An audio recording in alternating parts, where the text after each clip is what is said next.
So in the last class, we have discussed inductance and self-inductance. Inductance is the property that opposes any change in current in a closed circuit. Self-inductance എന്ന് പറയുമ്പോൾ phenomenon that opposes the change in current by the induced EMF developed in the same coil. അതേ കോയിലിൽ തന്നെ അതിൽ ആ കോയിലിരിക്കുന്നത് അതിൻ്റെ ഫ്ലക്സിലാണ്. So അതിൻ്റെ flux change ചെയ്യുമ്പോൾ അതേ കോയിലിൽ തന്നെ ഇൻഡ്യൂസ്ഡ് EMF ഡെവലപ്പ് ചെയ്യുമ്പോഴാണ് അങ്ങനെ ഓപ്പോസ് ചെയ്യുന്നതിനെയാണ് സെൽഫ് ഇൻഡക്റ്റൻസ് എന്ന് പറയുന്നത്. മ്യൂച്വൽ ഇൻഡക്റ്റൻസ് എന്ന് പറഞ്ഞാൽ ടു നൈബറിങ് കോയിൽസ്, അതിൽ ഫസ്റ്റ് കോയിലിലെ കറണ്ട് ചേഞ്ച് ചെയ്യുന്നതിനെ ഒപ്പോസ് ചെയ്യുന്നത് സെക്കൻഡ് കോയിലിലെ കറണ്ട് ഡെവലപ്പ് ചെയ്തുകൊണ്ടാണ്. ഡീറ്റെയിൽ ആയിട്ട് കാണാം. So mutual inductance and Neumann formula. So consider two closed loops C1 and C2. This is C1 and C2 through which a steady currents I1 is flowing through C1 and I2 is flowing through C2, second loop. Now using Biot-Savart law, we can find the field produced by C1. A steady current I1 is flowing through C1, so that will produce magnetic fields that B1. Let me denote that magnetic field by B1. B1 is equal to mu 0 I1 by 4 pi closed line integral dl1. dl1 is the line element here. Cross R cap. This is Biot-Savart law. Now ഈ field lines ഇങ്ങനെ പോവാണ്. അപ്പോൾ ഇത് produce ചെയ്യുന്ന ഫ്ലക്സിലാണ് ഈ C1 ലൂപ്പിൽ കൂടെ I1 current flow ചെയ്യുമ്പോൾ പ്രൊഡ്യൂസ് ചെയ്യുന്ന B1 മാഗ്നറ്റിക് ഫീൽഡ്. അത് ആ ഒരു മാഗ്നറ്റിക് ഫീൽഡ് ലൈനിലാണ് അല്ലെങ്കിൽ ആ ഫ്ലക്സിലാണ് സെക്കൻഡ് ലൂപ്പ് C2 ഇരിക്കുന്നത്. Now the flux of B1 with C2, the flux of magnetic field B1 linked with second loop. കാരണം ഇത് പ്രൊഡ്യൂസ് ചെയ്യുന്ന കംപ്ലീറ്റ് ഫീൽഡ് ഇതിൽ കിട്ടുന്നില്ല, കുറച്ച് ഫീൽഡ് ലൈൻസ് പുറത്ത് പോകുന്നതാണ്. അപ്പോൾ ഇതിന് സെക്കൻഡ് ലൂപ്പിന് എത്ര ഫീൽഡ് കിട്ടുന്നുണ്ടോ അതാണ് ഇതിൻ്റെ ഫ്ലക്സ് എന്ന് കാണിക്കുന്നത്. സോ അതിന് ഞാൻ Φ21 means flux linked with C2. Flux of B1, അതായത് ഫസ്റ്റ് ലൂപ്പ് പ്രൊഡ്യൂസ് ചെയ്ത മാഗ്നറ്റിക് ഫീൽഡിൻ്റെ സെക്കൻഡ് ലൂപ്പിൽ ലിങ്ക് ചെയ്തിട്ടുള്ള മാഗ്നറ്റിക് ഫ്ലക്സ്. ഇപ്പോൾ ഈ ഇതിൽ കാണിച്ചിരിക്കുന്നതാണെങ്കിൽ ഈ രണ്ട് ലൈൻസ് ഇതിന് പുറത്താണ്, ഈ മൂന്ന് ലൈൻസിന് മാത്രമേ നമ്മൾ കൗണ്ട് ചെയ്യേണ്ടതുള്ളൂ. So that is denoted by Φ21. So Φ21 is equal to എന്താണ് flux? Flux B1 dot D A surface ഇൻ്റഗ്രലാണ്. B1 dot D A or the surface S2, അതായത് സെക്കൻഡ് ലൂപ്പിൻ്റെ സർഫസ് ഏരിയ എത്ര വരുന്നുണ്ടോ ആ സർഫസ് ഏരിയ കൂടെ എത്ര ഫീൽഡ് ലൈൻസ് പോയിട്ടുണ്ട് അതാണ് അതിൻ്റെ ഫ്ലക്സ് എന്ന് പറയുന്നത്. അതിന് ലിങ്ക് ചെയ്തിട്ടുള്ള ഫ്ലക്സ്, അതിനോട് അസോസിയേറ്റ് ചെയ്തിട്ടുള്ള ഫ്ലക്സ് എന്ന് പറയുന്നത്. So B1 dot D A where S2 is the surface area of the second loop ഈ ഷെയ്ഡഡ് റീജിയനാണ്. So that is second equation 2. Now we know B1 is proportional to 1 അല്ലേ. B1 എന്ന് പറഞ്ഞാൽ I1 first ലൂപ്പിൽ കൂടെ ഉണ്ടാകുന്ന magnetic ഫീൽഡാണ്. B1 is proportional to I1 and hence Φ21 is proportional to I1. B1 change ചെയ്തിട്ടുണ്ടെങ്കിൽ ഇക്വേഷൻ 2 അനുസരിച്ച് Φ21 ചേഞ്ച് ചെയ്യും. So Φ21 is proportional to I1 and this proportionality constant Φ21 equal to M21. ആ പ്രൊപ്പോർഷണാലിറ്റി കോൺസ്റ്റന്റ് M21 എന്ന് denote ചെയ്യാണ്. That is called mutual inductance. അതായത് first കോയിലിലെ current change ചെയ്യുമ്പോൾ അവിടെ മാഗ്നറ്റിക് ഫീൽഡിന് ചേഞ്ച് ഉണ്ടാവും. അങ്ങനെയാണെങ്കിൽ സെക്കൻഡ് കോയിലിനോട് അസോസിയേറ്റ് ചെയ്തിട്ടുള്ള ഫ്ലക്സിന് എത്ര ചേഞ്ച് വരുന്നുള്ള ആ പ്രൊപ്പോർഷണാലിറ്റി കോൺസ്റ്റന്റ് ആണ് നമ്മൾ മ്യൂച്വൽ ഇൻഡക്റ്റൻസ് എന്ന് പറയുന്നത്. പ്രീവിയസ് കേസിൽ നമ്മൾ സെയിം കോയിൽ തന്നെയാണ് അനലൈസ് ചെയ്തത്. അങ്ങനെ അതുകൊണ്ടാണ് അവിടെ സെൽഫ് ഇൻഡക്റ്റൻസ് L എന്ന് എഴുതിയത്, Φ ഈക്വൽ ടു LI എന്ന് എഴുതിയത്. സോ സിമിലർലി നമുക്ക് രണ്ടാമത്തെ ലൂപ്പിലും കൂടെ പറയാൻ പറ്റും. രണ്ടാമത്തെ ലൂപ്പിൽ കൂടെ ഫ്ലോ ചെയ്യുന്ന കറണ്ട് I2 ആണ്. ഈ I2 കറണ്ട് ഫ്ലോ ചെയ്യണമെങ്കിൽ ഒരു B2 മാഗ്നറ്റിക് ഫീൽഡ് അതുണ്ടാക്കും. ഈ B2 മാഗ്നറ്റിക് ഫീൽഡിൻ്റെ ഈ ഫസ്റ്റ് ലൂപ്പിൽ അസോസിയേറ്റ് ചെയ്തിരിക്കുന്ന ഫ്ലക്സിനെ നമുക്ക് Φ12 എന്ന് വിളിക്കാം. Φ12, അതായത് സെക്കൻഡ് കോയിൽ പ്രൊഡ്യൂസ് ചെയ്യുന്ന മാഗ്നറ്റിക് ഫീൽഡിൻ്റെ എത്ര പെർസെൻറ്റേജ്, എത്ര എമൗണ്ട് ഇവിടെ ലിങ്ക് ചെയ്തിട്ടുണ്ടെന്നുള്ളതിന് Φ12 ഇസ് ഈക്വൽ ടു, അപ്പോൾ അവിടെയും that is proportional to I2. ഇവിടെ പ്രൊഡ്യൂസ് ചെയ്യുന്ന കറണ്ടിന് പ്രൊപ്പോർഷണൽ ആയിരിക്കും ഇവിടെ ഉണ്ടാക്കുന്ന മാഗ്നറ്റിക് ഫീൽഡ് B2, അതിന് പ്രൊപ്പോർഷണൽ ആയിരിക്കും Φ12. ആ പ്രൊപ്പോർഷണാലിറ്റി കോൺസ്റ്റന്റ് M12 എന്ന് എഴുതിയിരിക്കുന്നു. അപ്പോൾ ഇതും മ്യൂച്വൽ ഇൻഡക്റ്റൻസ് ആണ്. അതിന് രണ്ടിനെ ഡിസ്റ്റിംഗ്വിഷ് ചെയ്യാനാണ് here it is M21, it is M12.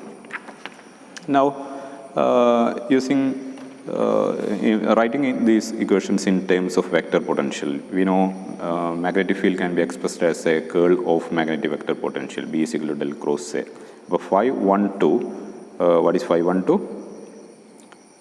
Sorry, so Φ21 is close to surface S2 B1 dot dA. So B1 പകരം ഞാൻ del cross A1 എന്ന് എഴുതി, A1 dot dA. Now using Stokes theorem we can convert this surface integral to a closed line integral. So del cross A1 surface integral is line integral C to A1 dot dl, Stokes theorem. Now we have the expression for magnetic vector potential in terms of current. A1 is equal to mu 0 4 pi integral closed line integral I1 R by dl1 that we have used in the last semester. Now applying this expression for A1 in phi 2 1 is equal to surface integral del cross A1. We have converted into line integral. So phi 2 1 is closed surface integral C2 A1 dot dl. What is A1? A1 is mu 0 divided by 4 pi. I1 is also constant. Integration പുറത്ത് എഴുതി. Then integral C2 A1 ബാക്കി വരുന്നത് dl1 divided by r. So close to C1, close to surface integral C1 dl1 divided by r dot dl2. This is equation 5. Now we have two expressions for phi 2 1 given by equation 5 and phi 2 1 given by equation 3. Now comparing with these two equations, equation 3 and 5, phi 2 1 is equal to some constant into I1. So ഇവിടെയും വന്നിരിക്കുന്നത് some constant into I1. So I1 into some constant. So you can identify M21, അതായത് ഈ I1 ഒഴിച്ച് ഈ എക്സ്പ്രഷനിൽ വരുന്ന ബാക്കിയെല്ലാം കൂടി നമുക്ക് ഈ കോൺസ്റ്റൻ്റ് ആയിട്ട് ഐഡൻറ്റിഫൈ ചെയ്യാം. So M21 is equal to, ഇവിടെ I1 ഒഴിവാക്കുന്നത് പിന്നെ വരുന്നത് mu 0 divided by 4 pi closed line integral C2 closed line integral C1 dl1 divided by r then dl1 dot dl2. So here we have a mu 0 divided by 4 pi also. Okay. So equation 3 equation 5 കൂടെ compare ചെയ്യുകയാണെങ്കിൽ right hand side I1 times a constant ആണ് ഇവിടെ വരുന്നത്. ഇവിടെയും I1 times something. ആ I1 ഒഴിവാക്കി ബാക്കി കാര്യങ്ങളെയാണ് നമ്മൾ M21 ആയിട്ട് ഐഡൻറ്റിഫൈ ചെയ്തിരിക്കുന്നത്. So M21 is given by this expression. This expression is called Neumann formula for calculating mutual inductance. So M21 is equal to this expression. അപ്പോൾ ഇതേപോലെ നമുക്ക് വേണമെങ്കിൽ ഈ സെക്കൻഡ് ഇക്വേഷൻ 4 എഴുതിയിരിക്കുന്നത് M12 എഴുതിയിരിക്കുന്നത് phi12 is equal to M12 into I2 എക്സ്പ്രഷനായിട്ട് എഴുതാം. ഇതേ കാര്യങ്ങൾ ഫോളോ ചെയ്യുകയാണെങ്കിൽ ഈ 1 2 എന്നുള്ള ഇൻഡീസസ് ഒന്ന് ഇൻ്റർചേഞ്ച് ചെയ്താൽ മതി. അപ്പോൾ എന്ത് പറ്റും? M12 ആണ് നമുക്ക് വേണ്ടെങ്കിൽ mu 0 divided by 4 pi, C2 പകരം C1 പകരം C2 dl2 dot dl1 divided by r. രണ്ട് രീതിയിൽ നമുക്ക് എഴുതാം. സോ ഒരു രണ്ട് കോയിലുകൾ തമ്മിൽ ഈ പ്രൊപ്പോർഷണാലിറ്റി കോൺസ്റ്റൻ്റ് രണ്ട് കോയിലുകൾ തമ്മിൽ വരികയാണെങ്കിൽ ഈ mutual inductance can be calculated using this formula. This is called Neumann formula.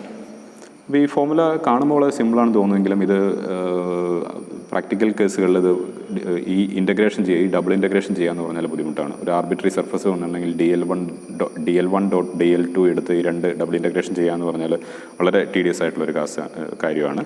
So it is not a very useful useful formula for practical calculation of M. പിന്നെ എന്താണ് ഇതിൻ്റെ ഇമ്പോർട്ടൻസ്? ന്യൂമൻ ഫോർമുലയുടെ ഇമ്പോർട്ടൻസ് എന്താണ്? രണ്ട് കാര്യങ്ങളാണ് നമുക്ക് രണ്ട് പ്രഡിക്ഷൻസുകളിൽ നിന്ന് നമുക്ക് നടത്താം. That is first one, M21 is A purely geometrical quantity. കാരണം M21 എക്സ്പ്രഷനിൽ എന്തൊക്കെയാണുള്ളത്? mu 0 4 pi കോൺസ്റ്റൻ്റ് ആണ്. പിന്നെ വരുന്നത് dl1 dl2 r C1 C2. അതായത് അതിൻ്റെ കറണ്ടിനെ കുറിച്ചോ മാഗ്നറ്റിക് ഫീൽഡിനെ കുറിച്ചോ ഫ്ലക്സിനെ കുറിച്ചുള്ള ഒരു ഇൻഫർമേഷൻ ഇതിൽ വരുന്നില്ല. It only depends on size. അതായത് C1 C2, അതായത് അത് ആ ലൂപ്പ് എങ്ങനെയാണ് അതിൻ്റെ ഷേപ്പ്, C1 C2 അതിൻ്റെ ഷേപ്പ് എന്താണ്, സൈസ് എത്രയാണ്, ദെൻ പിന്നെ വരുന്ന പാരാമീറ്റർ R ആണ്. അതായത് ഈ ഫീൽഡ് ഇവിടെ പ്രൊഡ്യൂസ് ചെയ്യുന്ന മാഗ്നറ്റിക് ഫീൽഡ് ബയോട്ട്സ് വാട്ട് ലോയിൽ നിന്നാണ് നമുക്ക് R എന്നുള്ള പാരാമീറ്റർ വരുന്നത്. ഇപ്പോൾ ഇവർ തമ്മിലുള്ള സെപ്പറേഷനാണ് ഇവിടെ വരുന്നത് വേറൊരു parameter.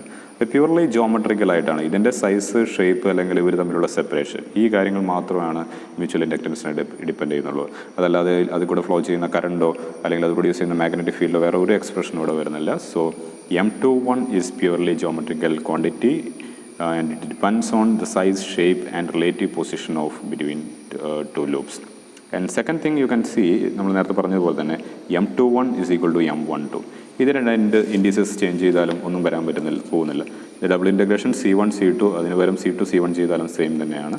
dl1 by dot dl2 is the same as dl2 dot dl1. A dot b is equal to b dot a. അപ്പോൾ അതുകൊണ്ട് ഈ ഇൻഡീസസ് ചേഞ്ച് ചെയ്താലും ഇതിനൊരു ചേഞ്ചും വരാൻ പോകുന്നില്ല. നമ്മളിവിടെ എഴുതിയ രണ്ട് equations phi 21 is equal to M21 I1, 12 is equal to m12 I2. ഇവിടെ m21ഉം m12 ആയാലും ഈ രണ്ട് ഇൻഡിസസ് അങ്ങോട്ടും ഇങ്ങോട്ട് മാറ്റിയാലും സെയിം എക്സ്പ്രഷനാണ് കിട്ടുന്നത്. That shows these two are equal. m21 is equal to m12. m21 is equal to m12. So പിന്നെ നമുക്ക് ഇതിൻ്റെ ഇൻഡിസസ് ഫോളോ ചെയ്യേണ്ട കാര്യമില്ല. ഇത് രണ്ടും കോൺസ്റ്റൻ്റ് ആയതുകൊണ്ട് ഇതിനെ എം എന്ന് ഡിനോട്ട് ചെയ്യാണ്. So that we can write equation 3 and 4. Equation 3 and 4 as m. 512 is m2 I2. 521 is m I1, where m is the mutual inductance between the coil. Okay. Now let us derive a relation between self-inductance and mutual inductance. So self-inductance എന്ന് പറഞ്ഞാൽ it is a same കോയിലിൻ്റെ പ്രോപ്പർട്ടിയാണ്. ഒരു കോയിലിൻ്റെ പ്രോപ്പർട്ടിയാണ് self inductance എന്ന് പറഞ്ഞാൽ. അപ്പോൾ ഇവിടെ ഒരു കോയിൽ നമ്മൾ കൺസിഡർ ചെയ്യുകയാണെങ്കിൽ അതിൻ്റെ പ്രോപ്പർട്ടി L1 ഉണ്ട്. ഇപ്പോൾ സെക്കൻഡ് കോയിൽ കൺസിഡർ ചെയ്യുകയാണെങ്കിൽ അതിൻ്റെ സെൽഫ് ഇൻഡക്റ്റൻസ് L2 ആണ്. ഇനി ഇത് തമ്മിൽ ഉള്ള ഇൻഡക്റ്റൻസ് കാണിക്കുന്ന ആ ഒരു പാരാമീറ്ററാണ് mutual inductance. So they are connected. So let us derive an relation with connecting self inductance of two coils and the mutual inductance.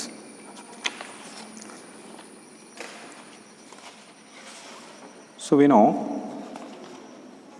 so consider two coils C1 and C2 as before. Let phi1 be the flux produced in coil 1 due to I1. ഈ കോയിലിൽ കൂടെ I1 current പോവാണ്. അതൊരു magnetic field ഉണ്ടാക്കും. ആ B1 magnetic field ഇവിടെ ഉണ്ടാക്കുന്നുണ്ട്. അപ്പോൾ ഈ കോയിലിൽ ഉണ്ടാക്കുന്ന flux, the flux produced by coil 1, that is denoted by phi1. phi1 is, നമ്മൾ നേരത്തെ കണ്ടായിരുന്നു, സെൽഫ് ഇൻഡക്റ്റൻസ് കണ്ടായിരുന്നു. phi1 is proportional to I1. ഇതിൽ പോകുന്ന കറണ്ടിന് പ്രൊപ്പോർഷനാണ്. ആ പ്രൊപ്പോർഷണാലിറ്റി കോൺസ്റ്റൻ്റാണ് നമ്മൾ സെൽഫ് ഇൻഡക്റ്റൻസ് എന്ന് വിളിച്ചായിരുന്നു, അല്ലെങ്കിൽ കോഎഫിഷ്യൻ്റ് ഓഫ് സെൽഫ് ഇൻഡക്റ്റൻസ് എന്ന് വിളിച്ചായിരുന്നു. So phi1 is equal to L1 I1. That is equation 1. ഇനി ഇത് പ്രൊഡ്യൂസ് ചെയ്യുന്ന ഫ്ലക്സ്, മുഴുവൻ ഫ്ലക്സ് ഇതിന് കിട്ടാൻ പോകുന്നില്ല. നമ്മൾ നേരത്തെ കാണിച്ച പോലെ തന്നെ കുറച്ച് ഫ്ലക്സ് ലീക്ക് ഉണ്ടാവും. ഇതിൻ്റെ സർഫസ് ഏരിയ എത്രയാണോ അതിൽ കൂടെ എത്ര ലൈൻസ് പോകുന്നുണ്ടെന്നുള്ളത് അത്രയും ഫ്ലക്സ് മാത്രമാണ് ഈ സെക്കൻഡ് കോയിലിന് കിട്ടുന്നുണ്ടാവുള്ളൂ. സോ ഇത് പ്രൊഡ്യൂസ് ചെയ്യുന്ന എൻറ്റയർ ഫ്ലക്സ് ഇതിൽ കിട്ടുന്നില്ല. ഒരു fraction of flux, fraction K1 എന്ന് വിളിക്കുകയാണെങ്കിൽ, അത് ഫുള്ള് കിട്ടണമെങ്കിൽ K should be equal to 1. ഒരു ഫ്രാക്ഷൻ മാത്രമാണ് ഈ സെക്കൻഡ് കോയിലിന് കിട്ടുന്നത്. ഫസ്റ്റ് കോയിൽ പ്രൊഡ്യൂസ് ചെയ്യുന്ന phi1 ഫ്ലക്സിൻ്റെ ഒരു ഫ്രാക്ഷൻ K1 phi1 മാത്രമാണ് കിട്ടുന്നത്. സോ ഇത് പ്രൊഡ്യൂസ് ചെയ്യുന്ന ഫ്ലക്സ് ഒരു 5 ആണെങ്കിൽ, അല്ലെങ്കിൽ ഒരു 10 ആണെങ്കിൽ ഇതിന് 10 കിട്ടിക്കൊള്ളണമെന്നില്ല. ചിലപ്പോൾ 5 ആയിരിക്കാം, 2 ആയിരിക്കാം, 3 ആയിരിക്കാം. അപ്പോൾ എത്ര ഉണ്ടെന്നുള്ളത് കാണിക്കാൻ വേണ്ടി ഒരു കോഎഫിഷ്യൻ്റ് അവിടെ കാണിക്കുകയാണ്, K1 എന്ന് കാണിക്കുകയാണ്.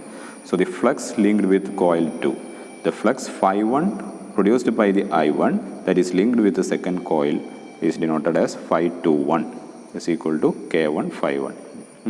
And we have this expression phi21 is equal to mi1. So in right hand side and equate ചെയ്യുകയാണെങ്കിൽ we can write an expression m is equal to K1 phi1 divided by I1. That is equation 2. So similarly we can find ഒരു I2 current second കോയിലിൽ produce ചെയ്യുകയാണ്. That will produce A flux phi2 is equal to L2 I2. Then ഇതിൻ്റെ ഒരു fraction മാത്രമേ ഇവിടേക്ക് കിട്ടുന്നുണ്ടാവുള്ളൂ. അതിന് K2 phi2 ആണ് ഇവിടെ കിട്ടുന്ന ഫ്ലക്സ് എന്ന് നമുക്ക് വിളിക്കാം. So phi2 is equal to ഇവിടെ പ്രൊഡ്യൂസ് ചെയ്യുന്ന phi2 is L2 I2. That is equation 3. Then അതിൻ്റെ ഒരു ഫ്രാക്ഷൻ മാത്രമാണ് ഇവിടെ കിട്ടുന്നത്. K2 ഫ്രാക്ഷൻ മാത്രമാണ് ഫസ്റ്റ് കോയിലിന് കിട്ടുന്നുള്ളൂ എന്ന് വിചാരിക്കുക. So flux linked with C1 is phi21 is K2 phi2. Also we can write phi21. Phi21 is mi1. Sorry, phi21. What happened? Phi21 is mi2. Okay, this is phi12. Phi12 is K2 phi2. And we have phi12 is equal to mi2. Phi12 is equal to mi2. Now equating the right hand sides, we can write m is equal to K2 phi2 divided by I2. That is equation 4. Now multiply equation 2 with equation 4. Left hand side and m in all equation ആണ്. So multiplying with the left hand side, m into m square. Right hand side multiply ചെയ്യുകയാണെങ്കിൽ K1 phi1 divided by I1 into K2 phi2 divided by I2. So K2 divided by I1 I2. And again phi1 can be written as L1 I1 and phi2 is L2 I2. So I1 I2 cancels on both the numerator and denominator. We get K1 K2 into L1 L2. Now put K1 K2 is equal to K square. So this become K1 K2 is K square L1 L2. Now take the square root of this equation. Left hand side is m square, so it is m into square root of K square is K into square root of L1 L2. So this is the equation connecting mutual inductance between two coils and the self-inductance of the individual coils. So this is L1, L2 and the mutual inductance, where K is called the coefficient of coupling. So the extreme case of K is K is equal to 1 means m is equal to L1 L2. No flux leakage. നമ്മൾ K അല്ലെങ്കിൽ K1 K2 introduce ചെയ്ത് K equal to 1 means K1 is equal to 1 and K2 is equal to 1. So K1 and K2 is equal to 1 means നമ്മളെങ്ങനെ K introduce ചെയ്ത് K1 introduce ചെയ്ത് ഇവിടെ 5-1 flux ആണ് ഈ first coil produce ചെയ്യുന്നത്. അതിൻ്റെ ഒരു ഫ്രാക്ഷൻ ഇവിടെ കിട്ടുന്നുള്ളൂ എന്ന് പറഞ്ഞത്. K1 5-1 ആണ് ഇവിടെ കിട്ടുന്നുള്ളൂ. Suppose K1 is 1, K1 equal to 1 എന്ന് പറഞ്ഞാൽ 5-1, അതായത് ഈ കോയിൽ പ്രൊഡ്യൂസ് ചെയ്യുന്ന എൻറ്റയർ ഫ്ലക്സ് ഇതിന് കിട്ടുന്നു. ഒന്നുകിൽ ഇത് അത്രയും ക്ലോസ് ആയിട്ടിരിക്കണം, ഒരുമിച്ചാണ് ഇരിക്കുന്നതെങ്കിൽ ഇത് പ്രൊഡ്യൂസ് ചെയ്യുന്ന എല്ലാ ഫ്ലക്സും ഇതിന് കിട്ടും. So that is the case when K is equal to 1, K1 is equal to 1. അപ്പോൾ K is equal to 1 എന്ന് പറഞ്ഞാൽ ഫസ്റ്റ് കോയിൽ പ്രൊഡ്യൂസ് ചെയ്യുന്ന എൻറ്റയർ ഫ്ലക്സ് സെക്കൻഡ് കോയിലിന് കിട്ടുന്നത്, അതല്ലെങ്കിൽ there is no flux leakage. അങ്ങനെ ഐഡിയൽ ആയിട്ടുള്ളൊരു കണ്ടീഷനാണ് K is equal to 1 എന്ന് പറഞ്ഞാൽ. ദെൻ K equal to 0 എന്ന് പറഞ്ഞാൽ so K is equal to 0 means either K1 or K2 is 0. So K1 is equal to 0 എന്ന് പറഞ്ഞാൽ ഇത് പ്രൊഡ്യൂസ് ചെയ്യുന്ന ഒരു ഫ്ലക്സും സെക്കൻഡ് കോയിലിന് കിട്ടുന്നില്ല, or they are magnetically isolated. ഏതെങ്കിലും ഒരു മെക്കാനിക്സ്, ഒരു സ്റ്റീൽ പ്ലേറ്റോ അങ്ങനെ എന്തെങ്കിലും വെച്ചിട്ട് മാഗ്നറ്റിക്കലി ഐസൊലേറ്റ് ചെയ്യുന്ന ഒരു കണ്ടീഷനാണ് K is equal to 0 എന്ന് പറയുന്നത്. അപ്പോൾ ചില കേസുകളിൽ നമുക്ക് മാഗ്നറ്റിക് ഐസൊലേഷൻ ചെയ്യേണ്ടി വരും. ചില സർക്യൂട്ടിൽ ഇൻഡക്ടൻസ്, സോളിനോയിഡ് അതുപോലെയുള്ള കാര്യങ്ങളുണ്ടെങ്കിൽ അത് പ്രൊഡ്യൂസ് ചെയ്യുന്ന ഫ്ലക്സ് മറ്റ് കാര്യങ്ങൾ ഡിസ്റ്റർബ് ചെയ്യണമെങ്കിൽ അതിനെ മാഗ്നറ്റിക്കൽ ഐസൊലേറ്റ് ചെയ്യേണ്ടി വരും. ഇപ്പോൾ ചിലപ്പോൾ അതിനൊരു സ്റ്റീൽ കപ്പ് ഉപയോഗിച്ചോ അങ്ങനെ എന്തെങ്കിലും മെറ്റാലിക് കപ്പ് ഉപയോഗിച്ചോ അതിനെ കവർ ചെയ്ത് വെക്കുന്നതായിട്ട് കാണാം ചില സർക്യൂട്ടുകളിൽ. ചിലപ്പോൾ നമുക്ക് ഫോർ ട്രാൻസ്ഫോമർ പോലുള്ള എക്സാമ്പിൾ നമുക്ക് എക്സ്പെക്ട് ചെയ്യുന്നത് K equal to 1 ആണ്. അതായത് ട്രാൻസ്ഫോമറിൽ 2 കോയിലാണുള്ളത്, പ്രൈമറി കോയിലും സെക്കൻഡറി കോയിലും. ഫസ്റ്റ് കോയിൽ പ്രൊഡ്യൂസ് ചെയ്യുന്ന എൻറ്റയർ ഫ്ലക്സ് സെക്കൻഡ് കോയിലിന് കിട്ടിയാലാണ് അത് സ്റ്റെപ്പ് അപ്പ് ചെയ്യാനോ സ്റ്റെപ്പ് ഡൗൺ ചെയ്യാനോ പറ്റുള്ളൂ. അതർവൈസ് നമുക്കത് നഷ്ടമാണ്. അപ്പോൾ അതിനുവേണ്ടിയാണ് ട്രാൻസ്ഫോമറിൻ്റെ അതിൻ്റെ ഒരു സ്ട്രക്ചർ ഇങ്ങനെ ഈ ഷേപ്പിൽ ഉള്ള അയൺ കോറൊക്കെ ആയിട്ട് അതിനെ ഡിസൈൻ ചെയ്തിരിക്കുന്നത്. അതിൻ്റെ ഫ്ലക്സ് ലീക്കേജ് ഒഴിവാക്കാൻ വേണ്ടിയിട്ട് ആണ്.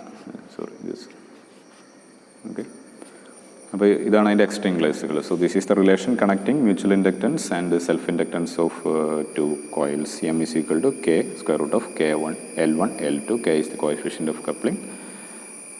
K can take values from 0 to 1.